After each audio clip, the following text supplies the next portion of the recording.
Então eu peço primeiramente o público, qual dos dois carros tocou mais forte nesse round. Galera, vamos voltar ao negar.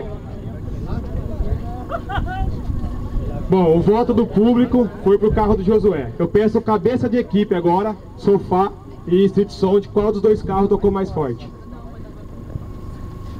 Aí vocês vão ter que se entender vocês dois aí. Aí a gente tem um problema agora ali. Então eu vou fazer o seguinte, eu vou aproveitar o Hidenori. O Hidenori, você acompanhou o racha aí? Então eu peço a tua opinião aí. O Sofá apontou pra lá, o outro pra cá. Você como cabeça da equipe. Então, 1 a 1. Agora eu peço que o juiz desempate. Vamos pro terceiro round.